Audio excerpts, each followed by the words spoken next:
তোমরা যারা বলো কংগ্রেস এত বছরে কি করেছে, একদম ঠিক বলেছ। কংগ্রেস এত বছরে যে কাজটা করে দেখাতে পারেনি নরেন্দ্র মোদী আমাদের প্রধানমন্ত্রী 12 বছরে সেই কাজটা করে দেখিয়েছে। এবার তোমরাই দেখো কি কাজ করেছে। 12 বছরে ঋণ 201 লক্ষ কোটি। সংসদে ফাঁস চাঞ্চল্যকর তথ্য। 55 লক্ষ কোটি থেকে 201 লক্ষ কোটি। মোদী জমানায় দেখেছো কত ভালো কাজ করেছে। পেরেছিল কংগ্রেস এত বছর এই কাজগুলো করতে? দেখো, এই কথাগুলো কিন্তু আমি বলছি না যে আমার নামে উল্টোপাল্টা কথা বলবে, যেগুলো সামনে আসছে সেটাই দেখতে পাচ্ছ। তবে এই দেনার দায় প্রত্যেকটা ভারতবাসীকে নিতে হবে। আজ আমাদের দেশের প্রতিটি নবজাতক তাদের মাথায় কত টাকা ঋণের বোঝা নিয়ে জন্মাচ্ছে, আর এই ঋণের পরিমাণ প্রতিদিন কিন্তু হু করে বাড়ছে।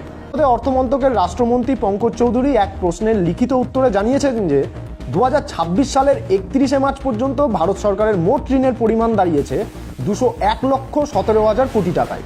আর 2014 সালে নরেন্দ্র মোদীর শাসন শুরু হওয়ার আগে ওই ঋণের পরিমাণ ছিল 55,87,149 কোটি 33 লক্ষ টাকা। শুনলে অবাক হবেন যে দেশের মোট ঋণের পরিমাণ নাকি প্রতি সেকেন্ডে 4 লক্ষ টাকা করে বৃদ্ধি পাচ্ছে। এতটা ঋণ হওয়ার সত্ত্বেও উনি কি করেছেন?